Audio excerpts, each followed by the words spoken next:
அளவற்ற அருளாளன், நிகரற்ற அன்புடையோன், எல்லாம் வல்ல அல்லாவின் திருப்பெயரால் தொடங்குகிறேன். உலகமெங்கும் ஈகை திருநாளை கொண்டாடி கொண்டிருக்கிற அனைத்து சகோதர சகோதரிகள், உடன்பிறப்புகள், நண்பர்கள், தோழர்கள் அனைவருக்கும் என் மனச்சுனையிலே முகிழ்த்திருக்கக்கூடிய நல்வாழ்த்துக்களை மிக்க மகிழ்ச்சியோடு படைக்கிறேன். ஒரு அற்புதமான மாதம், இறைவனுடைய அறுவடை நிகழக்கூடிய மாதம் ரமலான் மாதம். அது ஒரு இளம்பிறையினுடைய தோற்றத்தோடு தொடங்குகிறது. இளம்பிறையை பார்க்கையில் நமக்கு பல்வேறு எண்ணங்கள் தோன்றும். எனக்கு ரமலானோடு சேர்த்து பார்க்கிற பொழுது ஏழையினுடைய உட்குழிந்த வயிறைப் போல, பசியால் உட்குழிந்த வயிறைப் போல காட்சியளிக்கிறது. ரமல் என்கிற அந்த அரபு சொல்லுக்கு எரித்தல் என்று பொருள். பொதுவாக அது நெருப்பின் குணம். நெருப்பிற்கு இரண்டு குணம் இருக்கிறது. ஒன்று அது வெளிச்சம், மற்றொன்று அது எரித்தல் என்கிற சூடு. இந்த இரண்டுமே இரண்டு பசியின் அடையாளங்களாக உணரப்படுவதை நாம் பார்க்கிறோம். இந்த இரண்டையும் கட்டுப்படுத்தக்கூடிய மாதமாக ரமலான் மாதம் இருக்கிறது. அதற்கு ஒரு ஆன்மீக பயிற்சியைப் போல நோன்பு நோற்றலை கடமையாக இஸ்லாம் கொண்டிருக்கிறது. நோற்றல் என்று சொன்னாலேயே வருத்தி கொள்ளுதல் என்று பொருள். அப்படி நோன்பு என்று நாம் பார்க்கிற பொழுது இரண்டு கூறுகளை பற்றி நான் சொன்னேன். ஒன்று வயிற்று பசி. அப்ப பசியைப் போல உலகத்திலே மிக கொடுமையான ஒன்று இருக்க முடியாது. உள் நின்று உடற்றும் பசி என்று திருவள்ளுவர் குறிப்பிட்டு பேசுகிறார். உலகத்திலே உணவை குறிக்கக்கூடிய சொற்களை நாம் எழுதி வைத்து பார்த்தால் அன்னம், அது வடமொழி, ஆகாரம், பிரேக்ஃபாஸ்ட், நாஷ்டா என்று உலகத்திலே உணவை குறிக்கக்கூடிய சொற்களை எண்ணி பார்த்து பக்கத்திலே தமிழ், அதிலே சாப்பாடு என்று எழுதி வைத்து பார்க்கிற பொழுது அதில் இரண்டு செய்திகள் தெரிகின்றன. பாடு என்றால் உழைப்பு, எனவே பாடுபட்டு சாப்பிடுவதுதான் சாப்பாடு என்று தமிழ் சொல் நமக்கு குறிக்கிறது. எனவே உணவுக்காக படாத பாடுபட்டு இன்றைக்கு மக்கள் வாழ்க்கை அது போகிற போக்கிலே பல்வேறு துன்பங்களை அடையக்கூடியதாக இருக்கிறது. இந்த பசி துன்பம் இருக்கிறதே, இது உணர்ந்த காரணத்தினாலே தான் மனிதநேயத்தினுடைய உச்சபட்ச வார்ப்பு என்று சொல்லக்கூடிய வள்ளல் பெருமான் ராமலிங்க அடிகள் அன்றைக்கு சத்திய தர்மசாலையை வடலூரிலே வைத்து மக்களுடைய பசிப்பிணி போக்குவதை தன்னுடைய மார்க்கத்தினுடைய தலையாய கடமை என்று அவர்கள் அன்றைக்கு ஏற்றி வைத்த அந்த அடுப்பின் நெருப்பு இந்த தேதி வரை அது அணையவில்லை. தொடர்ந்து பல்லாயிரக்கணக்கான மக்கள் அங்கே சென்று தன்னுடைய பசி துன்பத்தை ஆற்றி வருகிறார்கள் என்பதை நாம் பார்க்க முடிகிறது. மனிதநேயத்தினுடைய உச்சம் என்று சொல்லக்கூடியவர் வாடிய பயிரை கண்ட போதெல்லாம் வாடினேன் என்று பாடுகிறார். பயிர் என்று சொன்னால் உணவோடு தொடர்புடையது. இது நெல், கோதுமை போன்ற தானியங்களை மையப்படுத்தி இருக்கிறது. எனவே அத்தகைய பெருந்தகை நீங்கள் வள்ளற்பெருமானை பார்த்தால் கைகளை கட்டி கொண்டுதான் அவர் இருப்பார். அதற்கான காரணத்தை எழுதுகிற பொழுது கைவீசி நடந்தால் காற்றுக்கு வலிக்குமே என்று கைகளை கட்டி நடந்தேன் என்று சொல்கிறார். அந்த வகையில் இறைவனுடைய இறுதி திருத்தூதர் நபிகளம் பெருமான் ரசூல் நாயகம் ஸல்லல்லாஹு அலைஹி வஸல்லம் அவர்கள் தோன்றுகிற பொழுது நம்முடைய வலம்புரிஜான் வார்த்தை சித்தர் அவருடைய வரலாற்றை ஒரு காப்பியமாக எழுதியிருக்கிறார். தமிழில் அவர் குறிப்பிடுகிறார், எல்லா குழந்தைகளும் கைகளை மூடிக்கொண்டுதான் இந்த உலகத்திற்கு வருகின்றன. அப்படி பெருமானார் நபிகள் நாயகம் ஸல்லல்லாஹு அலைஹி வஸல்லம் அவர்கள் இந்த உலகத்திலே பிறக்கிற பொழுது, நாயகமே நீங்கள் கைகளை மூடிக்கொண்டு இந்த காசினிக்கு வந்தீர்கள், காரணம் என்ன தெரியுமா? விரல்களை விரித்தால் காற்றுக்கு வலிக்கும், அங்கே காற்றில் உள்ள கிருமிகளுக்கு வலிக்கும், அந்த கண்ணுக்கு தெரியாத எண்ணற்ற உயிரினங்களுக்கு வலிக்கும் என்கிற காரணத்தால் கைகளை மூடி பிறந்த கருணை நபி நாயகம் என்று பாராட்டுகிறார். எனவேதான் பெருமானார் மக்கள் படக்கூடிய துன்பத்தினுடைய உச்சம் அது பசி, அந்த தேவை நிறைவேற்றப்பட வேண்டும் என்கிற காரணத்தால் இந்த நெருப்பு அணைக்கப்பட வேண்டும் என்று விரும்பித்தான் இந்த நோன்பினை அவர்கள் கடமையாக்கினார். அதற்கு முன்பு இந்த உலகத்திலே அருளப்பட்ட இறைவன் வழியாக தெரிவிக்கப்பட்ட அனைத்து மார்க்கங்களிலும் நோன்பை பற்றி சொன்னாலும் இஸ்லாத்தை பொறுத்தளவில் எல்லாவற்றையும் வரையறை செய்கிறது. தொழுகை என்று சொன்னால் அது 5 வேளை, அது இப்படித்தான் தொழ வேண்டும். அதனை போல உண்ண வேண்டும் என்று சொன்னால் இப்படி உண்ண வேண்டும் என்று எல்லாவற்றையும் ஒரு சட்ட முறைப்படி வரையறை செய்கிறார்கள். அந்த வகையில் நோன்பு என்று சொன்னால் சூரியன் உதயமாவதற்கு முன்பு அந்த நோன்பு தொடங்கும், சூரியன் அஸ்தமனத்திலே அந்த நோன்பு முடியும். இது பசி கொடுமையை நீக்குவதற்காக, ஏழைகளுடைய பசி துயரை போக்குவதற்கு, உன்னுடைய வயிற்றிலே பற்றி பிணிக்கிற நோன்பு இருக்கிற பொழுது வரக்கூடிய அந்த பட்டினி நெருப்பு, ஏழைகளுடைய அடுப்பு, அமாவாசையை நீக்கக்கூடிய வகையில் அங்கே வெளிச்சமாக பதியனிடப்பட வேண்டும் என்கிற நோக்கத்திலே தான் இந்த நோன்பு கடமையாக்கப்பட்டிருக்கிறது. நோன்பின் அடுத்த கூறு ஆசைகளை, பேராசைகளை அடக்குவது. ஆசை எழுப்பக்கூடிய கண், காது, மூக்கு, செவி, உடம்பு என்கிற இந்த ஐம்பொறிகளையும் அடக்கி இவற்றை அதனுடைய கட்டுத்தறைக்குள்ளே கட்டுப்பட்டு நடக்கக்கூடிய பயிற்சியை நோன்பு வழங்குகிறது. இதுதான் இன்றைக்கு அடிப்படையாக இருக்கிறது. எனவே இப்படிப்பட்ட ஒழுக்க மாண்பும் அதைப்போல பசியாற்றுதல் என்கிற உயர்ந்த அறநெறியும் நமக்கு உணர்த்துவதாக இந்த ரமலான் நோன்பு இருக்கிறது என்பது இங்கே கவனிக்கத்தக்கது. நோன்பின் மாண்பை பற்றி நாம் எடுத்து சொல்லுகிற பொழுது அடுத்து நம்முடைய கவனத்திற்கு வரக்கூடிய மற்றொரு செய்தி, இந்த ரமலான் மாதத்திலே தான் உலகத்தினுடைய மறைகள் என்று சொல்லக்கூடிய வெவ்வேறு திருத்தூதர்களுக்கு அருளப்பட்ட வேதங்கள் எல்லாம் இறங்கிய மாதம். இது வேதங்களின் மாதம் என்று சொல்லக்கூடிய வாய்ப்பு பெற்றது இந்த ரமலான் மாதம்தான். அது மூசா நபி கொண்டு வந்த வேதமாக இருக்கட்டும், அதை போல ஈசா நபி என்று சொல்லக்கூடிய இயேசு கிறிஸ்து கொண்டு வந்த வேதமாக இருக்கட்டும், இந்த அனைத்து வேதங்களுமே இறங்கிய மாதம், இறைவனால் இறக்கப்பட்ட மாதம் இந்த ரமலான் மாதம்தான். பொதுவாக மனித உலகம்தான் வழிகாட்டக்கூடிய அளவிற்கு ஒரு தேவையில் இருக்கக்கூடியதாக மனித உயிர்கள் தான் இருக்கின்றன. உலகத்திலே இறைவன் படைத்த பொருள்களை நாம் உயிரினங்களை பார்க்கிற பொழுது ஒவ்வொரு பொருளுக்கும் படைக்கப்பட்ட காலத்திலே ஒரு படைப்பு அம்சம் இருந்தது. நெருப்பு என்றால் அது வெப்பமாகத்தான் இருக்கும், பனிக்கட்டி என்றால் அது குளிராகத்தான் இருக்கும், காற்று உருவமற்றதாகத்தான் இருக்கும். அதனைப் போல உயிர்களுக்கும் அடிப்படையிலே அம்சம், படைக்கப்பட்ட அம்சம், எண்ணற்ற படைக்கப்பட்ட அம்சம் ஒவ்வொரு உயிருக்கும் இறைவனாலே விதிக்கப்பட்டதாக இருக்கிறது. அப்படி இறுதியாக இந்த உலகத்திலே நிறைவாக படைக்கப்பட்ட படைப்பின் மகுடம் என்று பேசப்படுகிற படைப்பு தான் மனித படைப்பு என்பதை பார்க்கிறோம். இன்றைக்கு மனிதநேயம் அருகி போய்கொண்டிருக்க சூழ்நிலையில் இறைவனுடைய படைப்புகள் எல்லாம் இறைவன் வகுத்த அந்த நிதிப்படி, அந்த நியதிப்படி அது அந்த வழியிலே இயங்கிக் கொண்டிருப்பதை நாம் பார்க்கிறோம். மனிதன் மட்டும் அவ்வப்பொழுது தவறுகிறனாக அந்த நெறிகளுக்கு எதிர்நிலையிலே செல்லக்கூடியவனாக இருக்கிறான் என்பதை நாம் பார்க்கிறோம். கங்கோத்திரி என்று கங்கை உற்பத்தியாகக்கூடிய இடத்திற்கு சென்று நான் பார்த்திருக்கிறேன். மிக பளிங்கு போல மிக தூய்மையான தண்ணீர், அங்கே அந்த கங்கையினுடைய நீரை பார்க்க முடிகிறது, முகம் அப்படியே தெரிகிறது. அப்படிப்பட்ட பளிங்கு நீராக இருக்கிறது. ஆனால் அது சுற்றி சுழன்று மனித பயன்பாட்டுக்கு உட்பட்டு மனிதர்கள் வாழக்கூடிய பகுதிக்கு உள்ளே வருகிற பொழுது அது எவ்வளவு ஒரு மோசமான ஒரு சூழ்நிலையை, ஒரு சாக்கடையை விட கீழான நிலைமைக்கு போய்விடக்கூடிய சூழ்நிலையை நாம் கண்கூடாக பார்க்கிறோம். எனவே மனித படைப்பில் மனித பயன்பாட்டுக்கு ஒன்று வருகிற பொழுது அவன் தானும் கெட்டு தன் சுற்றி இருக்கக்கூடியதும் கெடுத்து விடக்கூடியவனாக இருக்கிறான் என்பதை அந்த குறிப்பு நமக்கு பயன்படுத்துகிறது. எனவே இந்த சூழ்நிலையில் மனிதன் அடிப்படையில் அவனுக்கு படைக்கப்பட்ட காலத்தில் விதிக்கப்பட்ட அந்த பண்பிலே இருந்து நழுவியும் வழுவியும் விடுகிறான் என்கிற காரணத்தினாலே அவனை சரிப்படுத்த வேண்டிய அந்த நெறிகளை ஒவ்வொரு காலத்திலும் திருத்தூதர்கள், உலகத்தில் பேசப்படுகிற மனித குலத்திற்கு அருளப்பட்டிருக்கிற மொழிகளிலெல்லாம் வேதங்கள் இறக்கப்பட்டிருக்கின்றன என்று திருக்குர்ஆன் சொல்கிறது.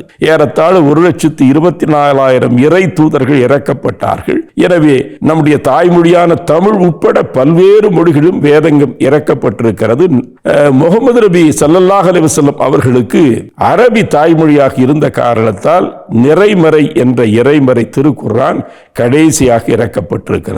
அதனுடைய முதல் வசனமே எப்படி தொடங்குகிறது என்று சொன்னால், எழுதுகோலை மையமிட்டு அல்லமல் பில் கலம் என்று முதல் அத்தியாயம். இறைவன் இந்த உலகத்திலே மனிதனை நெறிப்படுத்துவதற்கு ஒரு வேதத்தை இறக்குகிற பொழுது இறக்கிய முதல் சொல்லே எழுதுகோலை பற்றியதாக அந்த பகுதி அமைந்திருக்கிறது. எழுதுகோலை பற்றி எண்ணுகிற பொழுது நம்முடைய உள்ளம் அப்படியே எப்படிப்பட்ட இஸ்லாத்தினுடைய மூல கூறுகளை உலகத்திற்கு வழங்கக்கூடிய அந்த கொள்கையின் மாண்பை எடுத்து சொல்லக்கூடியதாக இருக்கிறது. இதோ இந்த பேனாவை இருக்கிறது. இந்த பேனாவை பார்த்து நாம் பேசுகிற பொழுது பேனாவை பார்த்து ஒரு கேள்வி, பேனாவே மூடி என்ற தொப்பி அணிந்திருக்கிற காரணத்தால் நீ என்ன முஸ்லிமா? இல்லை, அந்த மூடியில் நெற்றியில் ஒரு நாமம் போட்டிருக்கிறாயே, நீ வைஷ்ணவ மார்க்கத்தில் இருக்கிறாயா? பேனாவே, நீ முள்முடி சூடி இருக்கிறாய், இயேசுவை போல நீ இயேசுவின் மார்க்கத்தில் இருக்கிறாயா? எழுதினால் பட்டை அடிக்கிறாய், நீ என்ன செய்வனா? பேனாவை பார்த்து நான் கேட்கிற கேள்வி. ஆனால் பேனா என்னிடத்திலே சொல்கிறது, முட்டாளே, என்னை ஏன் தனித்தனியாக நீ பிரித்து பார்க்கிறாய்? உலகம் முழுவதும் நான் ஒன்றின் வடிவத்திலே தான் இருக்கிறேன். பேனா ஒன்று, மனிதகுலம் ஒன்று, இறை ஒன்று, வாழ்கிற முறை ஒன்று, அதை கற்றுத்தருகிற நிறைமறை ஒன்று என்று நாம் பார்க்கிற பொழுது, அறிவுபூர்வமாக ஒரு சமூகம் இயங்குகிற பொழுதுதான், அது கல்வியை பெறுகிற பொழுதுதான் உண்மையிலேயே இந்த சமூகம் வாழ்வாங்க வாழக்கூடிய, இறை நமக்கு வழங்கி இருக்கக்கூடிய அந்த பண்பை கடைபிடிக்கக்கூடிய மார்க்கமாக இருக்கிறது. திருக்குர்ஆனுடைய தொடக்க அந்த அத்தியாயம் தொடங்குகிற பொழுது அது பல்வேறு அத்தியாயங்களாக ஏறத்தாழ 113 அத்தியாயங்களுக்கு மேல் அது திருக்குர்ஆனுடைய பிரிவுகள் அமைந்திருக்கின்றன. ஆனால் முதல் அத்தியாயம் மாடு என்ற பெயரால் தொடங்குகிறது. இறுதி அத்தியாயம் மனிதன், சூரத்துன் நாஸ், மனிதன் என்ற அத்தியாயத்தோடு முடிகிறது. இதிலே ஒரு அற்புதமான ஒரு நிகழ்வு ஒன்று நினைவுக்கு வருகிறது. கடற்கரைக்கு போகிற ஒரு மனிதன் கையிலே கொஞ்சம் இந்த பொறி வைத்திருக்கிறான். பசியோடு இருக்கக்கூடிய ஒரு பறவை அது ஏக்கமாக பார்த்து ஏதாவது தனக்கு துன்பம் நிகழ்ந்து விடுமோ என்று அவனுக்கு அருகாமையில் வருகிறது. பசித்திருக்கக்கூடிய அந்த பறவையை பார்த்து ஒரு பொறி, சோளப்பொறி போடுகிறான். மறுநாளும் வருகிற பொழுது அதே பறவை வருகிறது. சில பறவைகளையும் கூட்டிக் கொண்டு வருகிறது. பிறகு நிறைய பொறி வாங்கி எல்லாருக்கும் போடுகிறான். தொடர்ந்து கால ஓட்டத்தில் இந்த மனிதனை வந்து உட்கார்ந்த உடனே ஒரு பறவை, இரு பறவை இல்லை, பல பறவைகள் அவன் உடம்பின் மீது எந்த அச்சமும் இல்லாமல் வந்து உட்காருவதை பார்க்க முடிகிறது. தொடர்ந்து என்ன ஆகிறது என்று சொன்னால், இந்த மனிதனை பார்த்து விட்டு அவனுடைய சக நண்பன் ஒருவன் சொன்னான், இத்தனை பறவைகள் மொத்தமாக உன் உடம்பு நீ உட்கார்ந்த உடனே வந்து உட்கார்ந்து விடுகின்றன. 1-2 பறவையை நீ பிடித்து கொடுத்தால் அந்த பறவைகளை வைத்துக் கொண்டு பக்க உணவாக பயன்படுத்தி அதனுடைய மாமிசத்தை பயன்படுத்தலாமே. நீ நாளைக்கு வருகிற பொழுது ஒரு பறவையை பிடித்து கொடு என்று சொல்லி நண்பன் வற்புறுத்திய காரணமாக இதுவரைக்கும் உணவு போட்டு அந்த பறவைகளை பராமரித்தவன், பசியாற்றியவன், அன்றைக்கு நண்பனுக்காக 2 பறவையாவது பிடித்து விட வேண்டும் என்று நோக்கத்திலே வந்து உட்கார்கிறான். அன்றைக்கு அவன் உடம்பை நோக்கி எந்த பறவையும் வரவில்லை. மனதால் கெட்டுப்போன ஒரு மனிதன் ஏற்படுத்தக்கூடிய அலைகள் அந்த மொழி பறவைகளுக்கு கூட தெரிந்திருக்கிறது. நான் இதனை குறிப்பிட்டு சொல்வதற்கு என்ன காரணம், மனதால் இயங்கக்கூடிய மனிதன் அவனை வகைப்படுத்தி சரிப்படுத்தி நெறிப்படுத்த வேண்டும் என்ற வழியை சொல்வதாகத்தான் திருக்குர்ஆன் வேதம் ஒரு குறிப்பிட்ட மார்க்க வழிமுறையை சொல்லுவது, இஸ்லாமிய வாழ்க்கை நடைமுறையை சொல்லுவது என்ற போர்வையில் அழைத்து சொல்லக்கூடிய ஒவ்வொரு வாய்ப்பும் மக்களை பார்த்து, ஓ நம்பிக்கையாளர்களே, யா ஐயுஹல்லதீன ஆமனு என்று மனிதர்களே என்று எல்லா மனிதர்களுக்குமாக அருளப்பட்ட ஒரு திருமறையாக இருக்கிறது. அந்த திருமறையினுடைய கருத்துக்கள் மிக அற்புதமாக மனித குலத்தினுடைய சமத்துவத்தை, ஏற்றத்தாழ்வில்லாத ஒரு சமூகத்தை எடுத்து சொல்லக்கூடியதாக அந்த குர்ஆனுடைய பல்வேறு கருத்துக்கள் இருக்கின்றன. வாழும் போதும் நாம் பயன்பட வேண்டும், நம்முடைய மரணமும் பிறருக்கு பயனுள்ளதாக இருக்க வேண்டும் என்று வாழ்வை அர்த்தப்படுத்தக்கூடியதாக அந்த வசனத்தினுடைய விரிவு பேசப்படுகிறது. அந்த வகையில் திருக்குர்ஆனுடைய கருத்துக்கள் ஒரு மனிதன் உயர்ந்தவன், ஒரு மனிதன் தாழ்ந்தவன் என்று கருதி பார்க்கிற பார்வைக்கு ஒரு முற்றுப்புள்ளி வைப்பதைப் போல, ஒரு ஆண் ஒரு பெண்ணிலே இருந்து நீங்கள் உற்பத்தி செய்யப்பட்டிருக்கிறீர்கள் என்று மனித உலகத்தினுடைய தொடக்கமாக இருக்கிற ஆதம், அது முதல் மனிதர், ஹவ்வா என்று அவ்வை என்று தமிழில் நாம் அழைக்கிறோமே, இந்த முதல் மனிதர், முதல் தாய் இருவரும் இணைந்து தோற்றுவித்தவர்கள் தான் இந்த மனித உலகம் என்பதை எண்ணி பார்க்கிற பொழுது ஒருவருக்கொருவர் நாம் சக உறவு, சகோதர உறவு படைத்தவர்களாக இருக்கிறோம். எனவே யாரையும் அந்த பார்வையிலே பார்க்க வேண்டும் என்பதை திருக்குர்ஆனுடைய பல வசனங்கள் நமக்கு எடுத்து காட்டுகின்றன. இறை வழிபாடு தொடர்கிறது. ரமலானை பற்றி குறிப்பிடுகிற பொழுது முதலிலே உடல் பசி அல்லது குடல் பசி இரண்டையும் அடக்குவதை பற்றி நாம் சொன்னோம். இதன் தொடர்ச்சியாக ஒன்று சொல்ல வேண்டி இருக்கிறது. இதை தீர்க்க வேண்டும் சொல்லி சொன்னால் இது ஒரு சமூக பிரச்சனையாக, பொருளாதார பிரச்சனையாக இருக்கிறது என்பதை உணர்ந்து பெருமான் நபிகள் நாயகம் ஸல்லல்லாஹு அலைஹி வஸல்லம் அவர்கள் வாயிலாக நிறைவு செய்யப்பட்ட இஸ்லாம் தன்னுடைய கடமையாக ஜக்காத் என்கிற கடமையை வைத்திருக்கிறது. அது கொடை.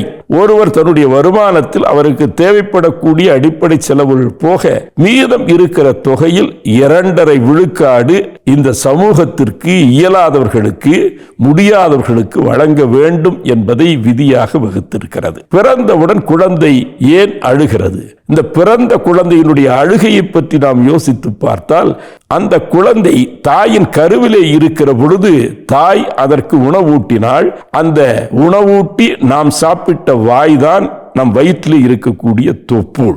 எனவே அதன் வாயிலாக தாயினுடைய வயிற்றில் இருந்து ஒரு உம்பிளிக்கல் கார்ட் என்கிற ஒரு தொப்புள் கொடி, ஒரு குழாய் நம்முடைய வயிற்றோடு, குழந்தையினுடைய வயிற்றோடு இணைக்கப்பட்டு அதன் வாயிலாக தாயின் வாழியாக நமக்கு உணவு கிடைத்தது. அதுவும் கருணை மிகுந்த இறைவன் எவ்வளவு பெரியவன் என்று பாருங்கள். ஒரு உணவு வாயிலே சாப்பிட்டு கழுத்து வழியாக இறங்கி சிறுகுடல் பெருங்குடலுக்கு வந்து இறைப்பைக்கு வந்து சேர்கிறது. ஆனால் ஒரு குழந்தை, அது பச்சிளம் குழந்தை, ஒரு மண், அது அந்த அளவுக்கு வாய் வழியாக வந்து கழுத்து வழியாக இறங்கி குடல் வழியாக வந்து இறைப்பைக்கு வந்து சேர்வதற்குள்ளே அது துன்பப்பட்டு துடிதுடித்து பசியால் வாடிவிடும் என்கிற காரணத்தால் கருணை மிகுந்த இறைவன் தாயின் வயிற்றுக்குள்ளே இருந்து குழந்தைக்கு நேரே வயிற்றிலே உணவு ஊட்டப்படுகிறது. அந்த வகையில் நாம் பார்க்கிற பொழுது குழந்தைக்கு உணவு கிடைத்து விடுகிறது. தாயினுடைய கருப்பையே ஆடையாக அமைந்து விடுகிறது. தாயினுடைய வயிறே இல்லைய வெயிலுக்கும் மழைக்கும் பனிக்கும் காற்றுக்குமான வீடாக இருக்கிறது. மனிதனுடைய 3 அடிப்படை தேவைகளை தாயினுடைய வயிற்றுக்குள்ளே குழந்தை இருக்கிற பொழுது இறையருளால் நாம் பெற்று விடுகிறோம். குழந்தை வெளியே பிரசவித்து வெளியே வருகிறது. இந்த வருகிற பொழுது இந்த 3க்கும் உத்தரவாதம் இல்லை என்கிற காரணத்தினால் குழந்தை கைகளை மடக்கி முஷ்டி கைகளை முன்னே அசைத்து தொப்புள் கொடி பிடித்து ரத்தம் சிந்தி அழுகை கோஷத்தோடு எனக்கு வேண்டிய உணவெங்கே, உடை எங்கே, எனக்கு வேண்டிய இருப்பிடம் எங்கே என்று ஒரு போராட்ட வடிவமாகத்தான் ஒவ்வொரு குழந்தையும் இந்த உலகத்தில் பிறக்கிறது. அப்ப இருக்கிறவர்கள் இல்லாதவர்களுக்கு கொடுத்து உதவினால் தவிர அந்த தேவைகள் நிறைவேறுவதற்கு வாய்ப்பில்லை என்கிற காரணத்தினாலே தான் நோன்பு கடைபிடிக்கப்பட்டு 30 நாட்கள் பத்தியம் இருந்து நோன்பு இருந்த பிறகு கொண்டாடப்படக்கூடிய ஒரு நாள் இன்றைக்கு ஈகை திருநாள், ஈதுல் ஃபித்ர் என்று அழைக்கப்படுகிறது. ஏன் என்று சொன்னால் தமிழ்ல கூட நாம் பார்க்கிறோம் ஆ என்று உயிரெழுத்துகள் தொடங்குகிற பொழுது ஆ ஆ என்பது குழந்தை பிறந்தவுடனே எழுப்பக்கூடிய ஆ ஆ என்ற அழுகை ஒலி. அதை உயிர் எழுத்து என்று சொன்னார்கள். ஆ ஆ என்று குழந்தை அழாவிட்டால் இல்லையா, இருக்கிறவர்கள் ஆ ஆ என்று அலறி அழத் தொடங்கி விடுவார்கள். அப்ப குழந்தை உயிரோடு இருக்கிறது என்பதற்கு அடையாளமே ஆ ஆ என்கிற அந்த ஒலிதான். ஆ ஆ என்று அந்த குழந்தை அழுகிற பொழுது அடுத்து தமிழர்கள் ஈ என்று வைத்தார்கள். குழந்தை அழுகிறது, ஈ என்றால் அது வெறும் எழுத்தில்லை, கொடு என்று பொருள். இப்ப ஈகை திருநாளில் இருக்கக்கூடிய ஈ என்பது அதுதான். கொடு என்று சொல்லுகிற பொழுது ஒரு கேள்வி எழுப்பப்பட்டது. அழுகிறது குழந்தை பிறந்தவுடன் என்ன கொடுப்பதுன்னா 2 சொட்டு பாலாவது கொடு என்று சொல்வதை போல ஈ என்ற எழுத்துக்களிலே 2 புள்ளிகளை நம்முடைய தமிழ் முன்னோர்கள் வைத்து வடித்திருக்கிறார்கள். எனவே ஈகை என்பதை எண்ணி பார்க்கிற பொழுது இப்பொழுது கண் காட்சியை வாங்கும், காது வார்த்தைகளை வாங்கும், வாய் உணவு பொருளை வாங்கும், மூக்கு வாசனையை வாங்கும், உடம்பு தொடுதல் என்கிற உணர்ச்சியை வாங்கும். இவையெல்லாம் இந்த 5 புலன்கள் பொறிகள் எல்லாம் வாங்கக்கூடியவை. இவை வாங்குகின்றனவா என்று சொன்னால் இவை வாயிலாக மூளைதான் எல்லாவற்றையும் வாங்கிக் கொள்கிறது. இறைவனுடைய ஒரு இடஒதுக்கீடு அழகை பாருங்கள். இறைவன் எல்லாவற்றையும் வாங்கிக் கொள்ளக்கூடிய மூளைக்கு பக்கத்தில் வைத்து கைகளை படைக்கவில்லை. அப்படி படைத்திருந்தால் எவ்வளவு அசிங்கமா இருக்கும் என்பதையும் நாம் பார்க்க வேண்டும். எனவே எல்லாவற்றையும் காட்சியை வாங்குகிறது, வார்த்தைகளை வாங்குகிறது, நாற்றத்தை வாங்குகிறது, தொடு உணர்வை வாங்குகிறது, உணவை வாங்குகிறது. அனைத்தையும் வாங்கக்கூடிய ஒரு தலைமை அமைச்சரை போல மூளை மூளை இருக்கிறது. ஆனால் இறைவன் வழங்க வேண்டிய கையை, கொடுக்க வேண்டிய கையை வாங்குகிற மூளைக்கு பக்கத்தில் வைத்து கொடுக்காமல் இதயம் இருக்கிறதே, அந்த இதயம் எல்லா இரத்தத்தையும் வாங்கி சுத்தப்படுத்தி தொடர்ந்து வழங்கி கொண்டே இருக்கிறது. எனவே இதயத்தினுடைய சிறப்பு என்னன்னா, அந்த இதயம் தான் வாங்கக்கூடிய இரத்தத்தை தான் மட்டுமே வைத்துக் கொள்ளாமல் மற்ற உறுப்புகள், தேவைப்படக்கூடிய உறுப்புகளுக்கு வழங்கி கொண்டே இருக்கிறது என்கிற காரணத்தினால்தான் கருணை மிகுந்த, அருள் மிகுந்த இறைவன் வழங்கி கொண்டிருக்கிற இதயத்திற்கு பக்கத்திலே தான் 2 கைகளையும் வைத்து படைத்திருக்கிறார். அதைத்தான் ஈகை, அதை ஒரு திருநாளாக, எனவே இயலாதவர்கள், ஏழை எளியவர்கள், அவர்கள் வாழ்க்கையிலுள்ள தேவைகளை, அது உணவாக இருக்கலாம், உடையாக இருக்கலாம், அது வாழ்வியலுக்கு உள்ள ஒரு வீடாக இருக்கலாம், ஒரு வாழ்க்கைக்குரிய தேவையாக இருக்கலாம். 2.5 விழுக்காடு நீ ஒரு வருமான வரி செலுத்துவதை போல இது ஏழை வரி என்பதை செலுத்தி ஆக வேண்டும் என்பதை கடமையாக வைத்தார்கள்.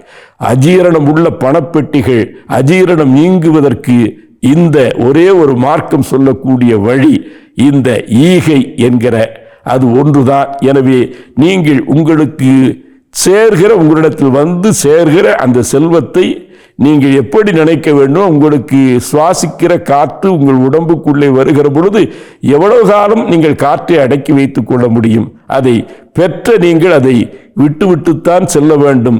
ஒவ்வொரு சுவாசம் நமக்கு அதைத்தான் சொல்கிறது. எனவே செல்வம் என்பது அது வழங்கிக் கொண்டே இருக்க வேண்டும், சென்று கொண்டே இருக்க வேண்டும். செல்ல செல்லத்தான் அதற்கு செல்வம் என்று பெயர். ஒரு 10 ரூபாயை நான் பாக்கெட்டில் வச்சு ஒரு நாள் முழுக்க எடுக்கலைன்னா அது 10 ரூபாய்க்கு காகித மதிப்பு கூட கிடையாது. ஆனால் ஒரு 10 ரூபாய் ஒரு நாள் என் கையை விட்டு 10 பேர் கையை அது தாண்டி போய் பொருள்களை வாங்குகிறது என சொன்னால் அதற்கு வேல்யூ 100 ரூபாயாக ஆகிறது. எனவே கொடுக்கிற பொருள்தான் அது மதிப்புள்ளதாக ஆகிறது. அதனாலே தான் அதற்கு செல்வம், செல்ல செல்லத்தான் அதற்கு மதிப்பு என்று வைத்தார்கள். பெருமான் நபிகள் நாயகம் ஸல்லல்லாஹு அலைஹி வஸல்லம் சொன்னார்கள், நீ வைத்திருக்கிற செல்வம் உன் செல்வம் இல்லை, நீ வழங்குகிற செல்வம்தான் உன் செல்வம். அதுதான் உன் மறுமை வங்கி கணக்கில் வரவு வைக்கப்படக்கூடிய ஒன்றாக இருக்கிறது. உன் மரணத்திற்கு பிறகும் கூட தொடர்ந்து வருவது நீ செய்திருக்கிற ஈகை, அந்த தர்மம்தான் என்று அவர்கள் குறிப்பிட்டு சொல்லுகிறார்கள். இதை வற்புறுத்துவதற்காக உள்ள கடமையும், எனவே உலகத்தில் இருக்கிற வறுமையை தீர்க்கக்கூடிய திட்டங்களிலே ஒன்று பசி ஒழிப்பு, மற்றொன்று இந்த பொருளாதார சமத்துவத்தை இல்லாதவர்களை நோக்கி பெற்றிருக்கிறவர்கள், இருப்பவர்கள் வழங்கக்கூடிய அந்த கொடை உள்ளம், இரண்டையும் வற்புறுத்துவதாக இந்த ஈகை திருநாள் அமைந்திருக்கிறது என்பதை எண்ணி பார்க்கிற பொழுது இத்தகைய நற்குணங்களை நாம் நிச்சயமாக அமுல்படுத்த வேண்டும், செயலாக்க வேண்டும். எனவே பெற்றிருக்கக்கூடிய இந்த பாடங்களை நாம் சமூகத்திற்கு உள்ள பயன்பாட்டுக்கு கொண்டு வர வேண்டும் என்ற அந்த உறுதிமொழியை இந்த நாளிலே நாம் ஏற்போம். இறையருள் அனைவரையும் அரவணைக்கட்டும் என்று சொல்லி நிறைவு செய்கிறேன்.